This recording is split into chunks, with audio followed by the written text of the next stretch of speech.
lingkod sa bawat Pilipino at magbibigay ng tamang impormasyon para sa tahimik at maayos na Pilipinas. Police News Network, alagad ng batas, tagapagtaguyod ng balitang pulis, sandigan ng mamamayan, patnubay ng katotohanan. Kampo Krame, maghahatid ng pinakahuling kaganapan at nagbabagang balita. Ito ang PNN Police News Network. At ngayon, ang inyong mga tagapagbalita. Magandang araw, Bagong Pilipinas. Ako ang inyong alagad ng batas, tagataguyod ng Balitang Pulis. Patrolwoman Ronelyn Tanggiak ng Regional Mobile Force Battalion ng NCRPO. Maghahatid sa inyo ng tamang balita, kwento ng pulis at serbisyo para sa mamamayan. At ito ang PNP News Online. Ang pangunahing balita ng Police News Network, alagad ng batas, tagataguyod ng Balitang Pulis.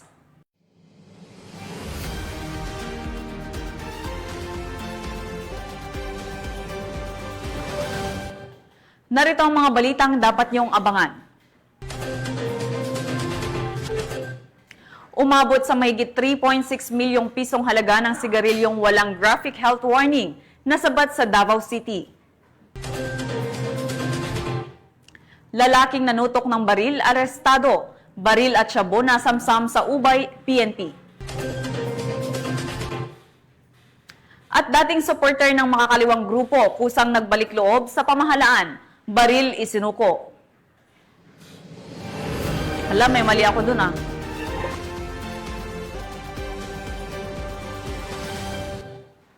Narito ang mga balitang hatid ng ating PNN correspondents mula sa iba't ibang panig ng bansa.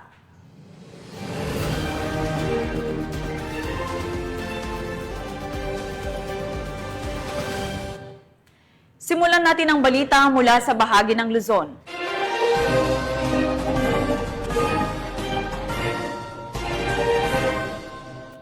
Arestado ang isang babae na naharap sa kasong estafa sa ikinasang operasyon ng mga tauhan ng Santo Tomas PNP sa Barangay Poblasyon, lungsod ng Ordaneta.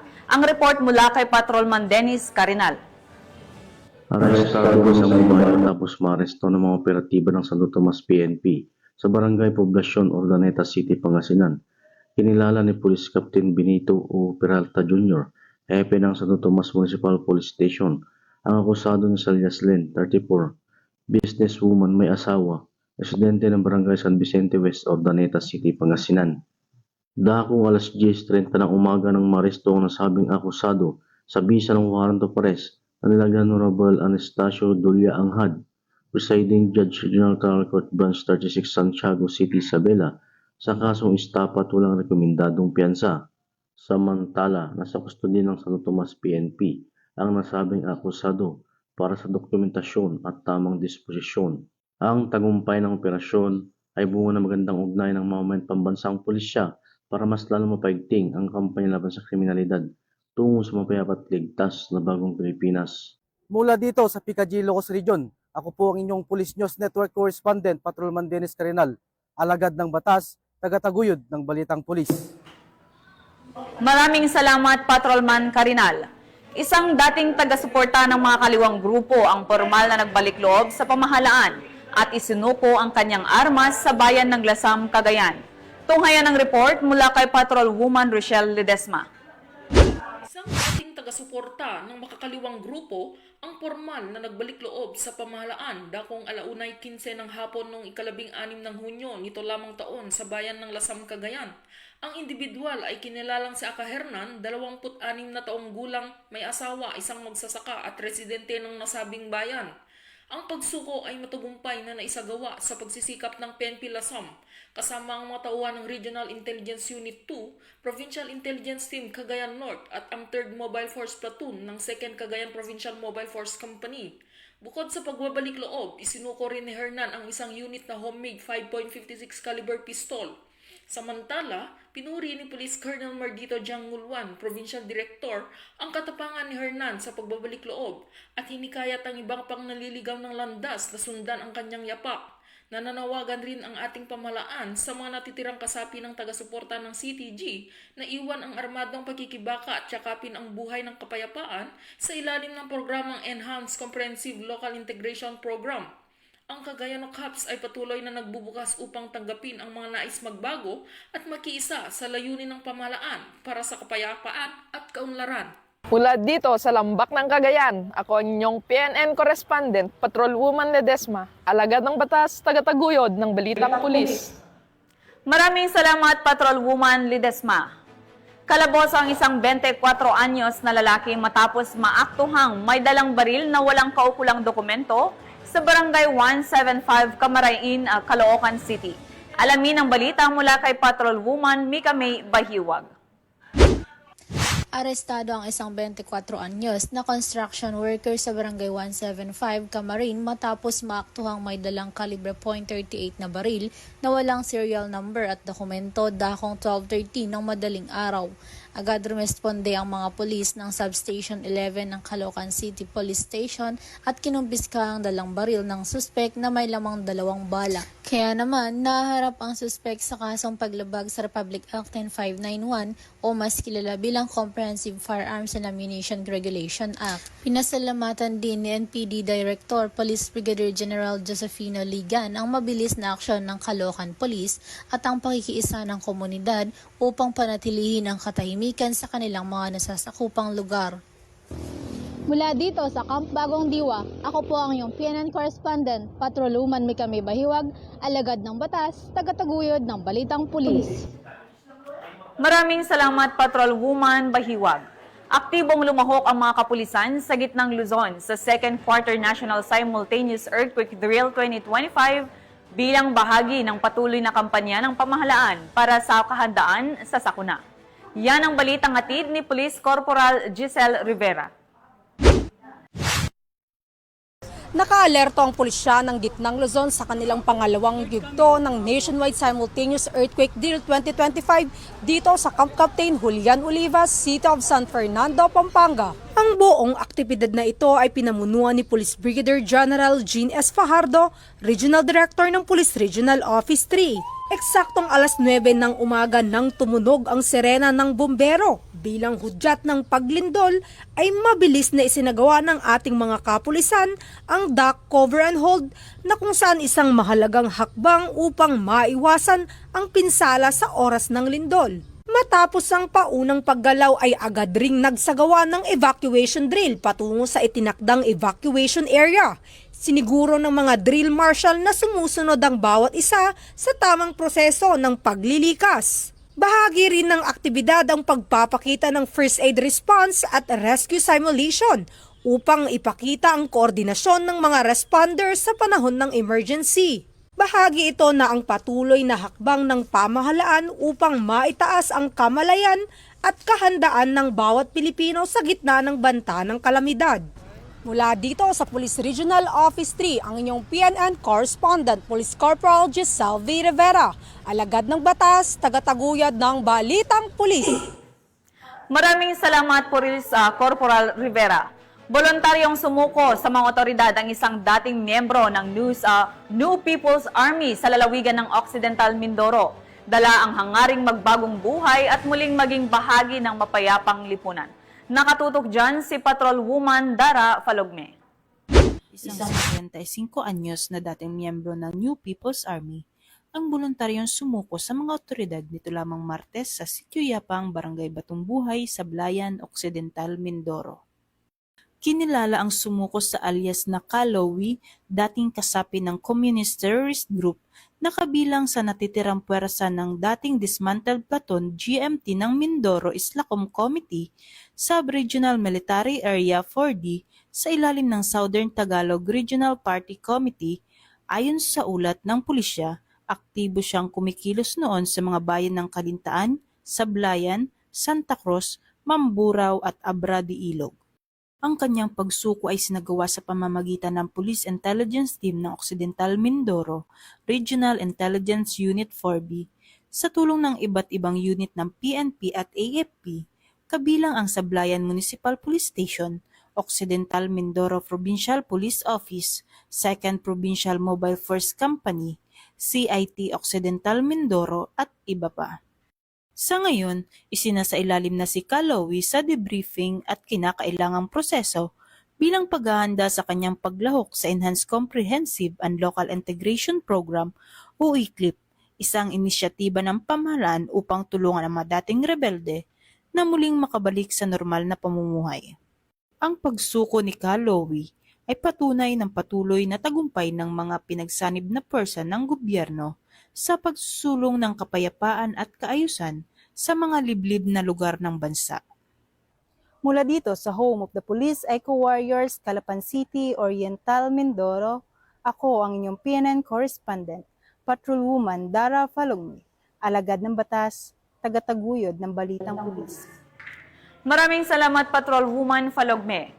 Sa patuloy na pagpapaigting ng kampanya ng pulisya laban sa terorismo, isang membro ng Communist Terrorist Group ang kusang nagbalik loob sa pamahalaan sa bayan ng Kataingan, Masbate. Yan ang tinutukan ni Police Corporal Doxy Charis Casasos. Communist Terrorist Group sa himpilan ng Katayngan Municipal Police Station sa Barangay Istampar, Katayngan, Masbate, nito ika-17 ng Hunyo, taong kasalukuyan. Ang sumukong sospek ay kinilala isang 32 anyos na lalaki, may asawa, isang magsasaka at residente ng Barangay Gindawahan, POV Corpus, Masbate. Ang individual ay kinilala bilang isang medical staff member ng SRC-4 BRPC sa ilalim ni Dindo Monsanto aka Buddy Rowie Bokbok, ang dating kalihim ng BRPC.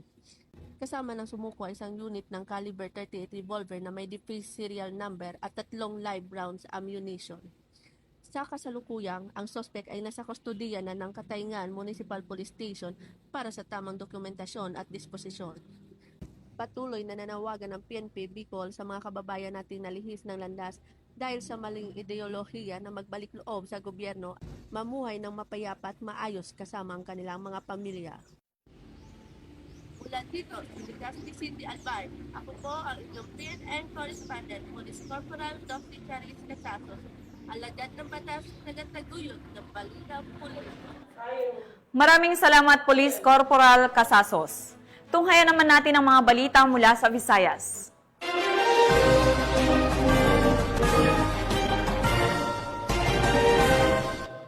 Timbog ng mga otoridad ang 2 lalaki sa isinagawang drug bypass operation sa Estancia, Iloilo. Narito ang balitang hatid ni Patrolwoman Ledalyn Bansagon. 2 lalaki ang naaresto ng mga operatiba sa isang matagumpay na bypass operation bandang alas 6:50 ng umaga nito lamang ika-17 ng Hunyo taong kasalukuyan sa Purok 3, Barangay Calapdan, Estancia, Iloilo. Pinangunahan ng Station Drug Enforcement Team ng Estancia Municipal Police Station sa ilalim ng pamumuno ni Police Captain Kevin T. Amorio, officer in charge ang nasabing operasyon. Kinilala ni Police Captain Amorio ang mga sospek na sina alias Nonoy, 18 taong gulang, binata, isang laborer, at residente ng Barangay Canturay, Sipalay City, Negros Occidental.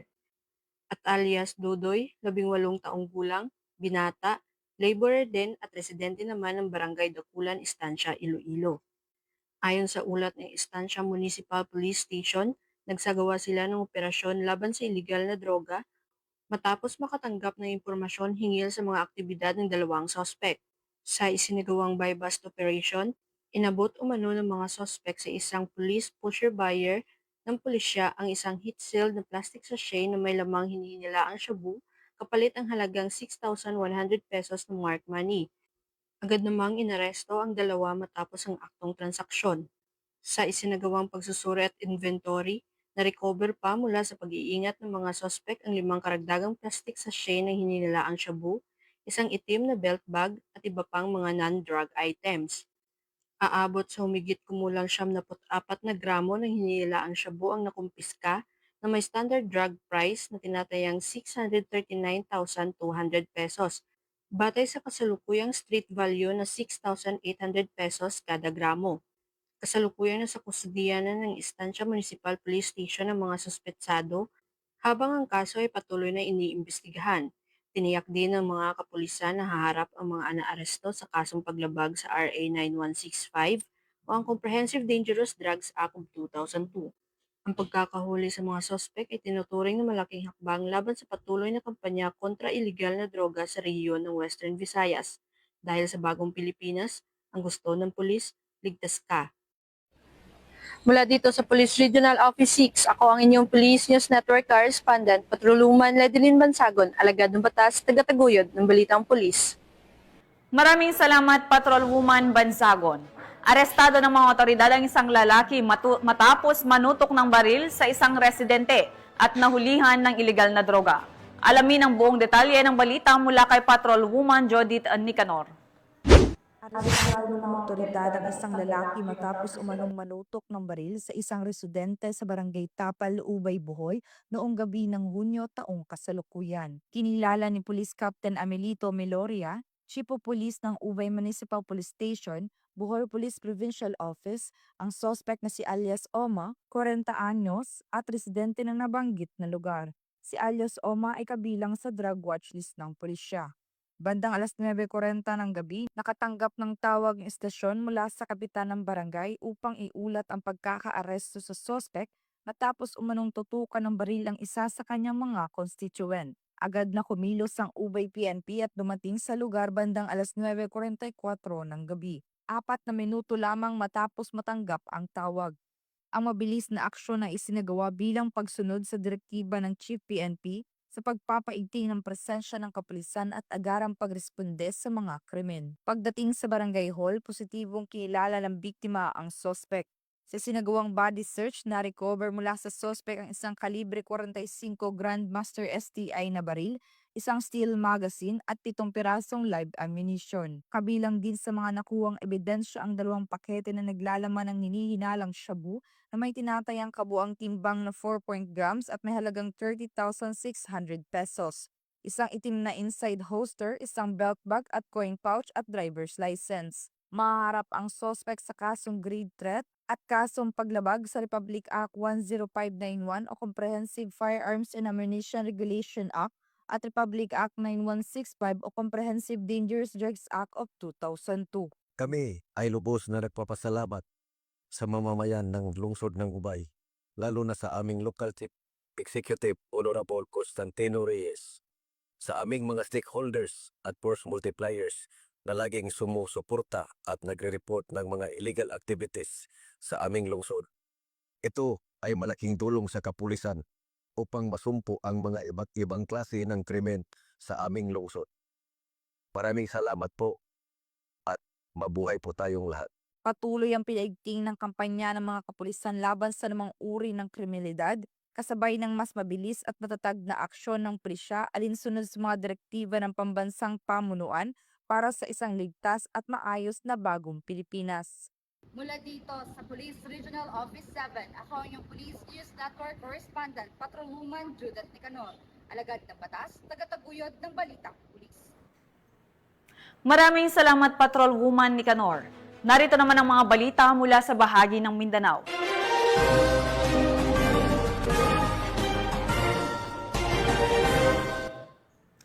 Umabot sa mahigit 3.6 milyong pisong halaga ng sigarilyong walang graphic health warning na nasabatan ng mga otoridad sa ikinasang operasyon sa Davao City. Ang detalye ng report mula kay Patrolwoman Ana Marie Mendoza. Matagumpay entrapment operation ang isinagawa ng pinagsanib puwersa ng Davao City Maritime Police Station at HRMU 11 noong 11:07 ng gabi, June 17, 2025 sa Hilltop, Barangay 19B, Davao City. Naaresto sa nasabing operasyon ang isang lalaki matapos maaktuhang nagbibenta ng sigarilyong walang graphic health warning. Paglabag sa Republic Act 10643, an act to effectively instill health consciousness through graphic health warnings on tobacco products, na naglalayong itaas ang kamalayan sa masamang epekto ng paninigarilyo sa pamamagitan ng mga babala sa pakete ng sigarilyo. Nasamsam sa operasyon ang kabuuang 7,250 reams ng iba't ibang klase ng sigarilyo na may tinatayang may halagang 3,625,000 pesos. Kabilang sa mga nasabat ay 2,450 reams ng Tumun, 2,050 reams ng Champion, 1,600 reams ng Mark at 1,150 reams ng Cambo na pawang walang tamang babala sa kalusugan. Ang mga ebidensya ay isinailalim na sa kustodiya ng Davao City Maritime Police Station para sa kaukulang dokumentasyon at investigasyon. Ang Maritime Group ay patuloy na paigtingin ang kampanya kontra kriminalidad, alinsunod sa programa ni Pangulong Ferdinand Marcos Jr. na puksain ang anumang kriminalidad sa bansa sa pamamagitan ng agarang aksyon para makamit ang isang maayos, mapayapa at maunlad na bagong Pilipinas. Muling pinaaalalahanan ng mga otoridad ang publiko na huwag tangkilikin ang mga produktong hindi sumusunod sa batas, partikular na sa mga regulasyong naglalayong protektahan ang kalusugan ng mamamayan. Patuloy ang pinaigting na kampanya ng pulisya laban sa iligal na bentahan ng sigarilyo at iba pang produktong hindi alinsunod sa itinakdang pamantayan. Mula rito sa tanggapan ng Marinong Police, ako po ang inyong PNN correspondent, Patrolwoman Ana Marie Mendoza, para sa Police News Network. Alagad ng batas, tagataguyod ng balitang pulis. Maraming salamat, Patrolwoman Mendoza. Nasa kote ang mahigit 1 milyong pisong halaga ng iligal na droga mula sa 2 individual na isinagawang operasyon ng mga otoridad sa Davao City. Ang balitang hatid ni Patrolwoman Queenie Babes Arindain. Arestado ang 2 individual sa patuloy kinasang drug by bus operation sa Katalunan, Pequeño, Davao City. Nito lamang 18 ng Hunyo taong kasalukuyan. Kinilala ni Police Major Harold S. Untalan, Station Commander ng Baliok Police Station ang mga suspect na sina alias Boards, 31 taong gulang, at alias Ken, 24 taong gulang, na pawang mga residente ng nasabing lugar. Ayon kay Police Major Untalan, naaresto ang suspect sa pakipagtulungan ng mga personahe ng Baliok Police Station at sa koordinasyon ng Philippine Drug Enforcement Agency 11. Dagdag pa ni Police Major Untalan, na-recover mula sa suspect ang tinatayang nasa 263 gramo ng hinihinalang shabu na may halagang 1.8 million pesos, kasama ang ibang mga drug paraphernalia, isang .38 kalibring baril na may 3 live ammunition, isang unit ng motorsiklo at baybas money na ginamit sa operasyon. Kasalukuyang nasa kustodiya ang suspect upang dumaan sa tamang disposisyon at maharap sa kasong paglabag sa RA 9165 o Comprehensive Dangerous Drugs Act of 2002 at RA 10591 o ang Comprehensive Firearms and Ammunition Regulation Act. Samantala, ang laban kontra kriminalidad ay patuloy na pinapaigting ng Police Regional Office 11 sa pamumuno ng Regional Director Police Brigadier General Leon Vector Rosete, alinsunod sa kampanya ng Bagong Pilipinas na panatilihin ang kapayapaan at kayusan tungo sa pagsulong ng bansa. Mula dito sa Police Regional Office 11, ako yung PNN Correspondent Patrolwoman Queenie Babes Arindain, alagad ng batas, tagataguyod ng balitang pulis. Maraming salamat, Patrolwoman Arindain. Naharap sa kasong paglabag sa Republic Act 9165 o Comprehensive Dangerous Drugs Act of 2002, ang isang lalaking tulak ng droga matapos mahuli ng mga otoridad sa ikinasang bypass operation sa Cotabato City. Patrolwoman Marie Cris Algabre sa report. Arestado ang malaking tulak ng droga sa isinagawang drug buy-bust operation ng Police Station 3, Cotabato City Police Office noong 17 ng Hunyo taong kasalukuyan sa bahagi ng Purok 1 Mother Barangay Tamuntaka, Cotabato City. Kinilala ni Police Captain Kenneth Van Ancabo, Chief of Police ng Police Station 3, ang suspect na si alias Dudin, 27 anyos, isang construction worker at residente ng nasabing barangay. Ayon sa ulat, mabilis na nahuli ang suspect nang kumagat ito sa pain ng isang police asset matapos magpanggap bilang isang poster buyer ng illegal na droga.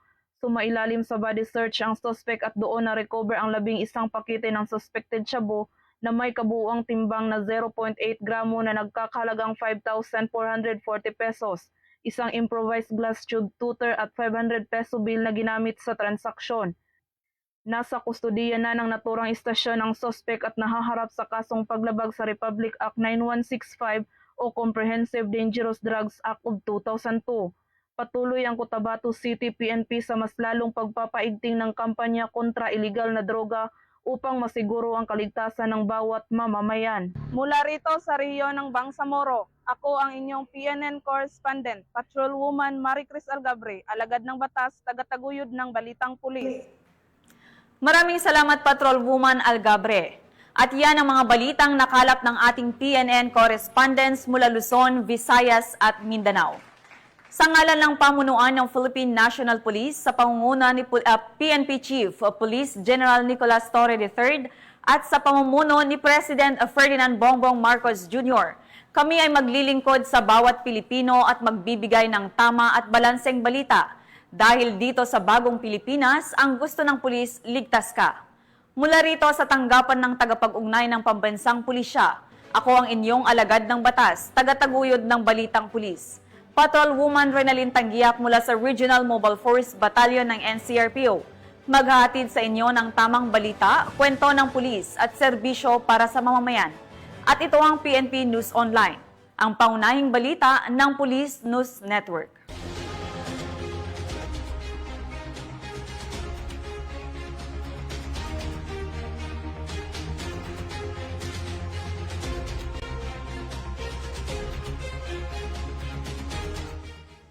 Police News Network, alagad ng batas, tagapagtaguyod ng balitang pulis.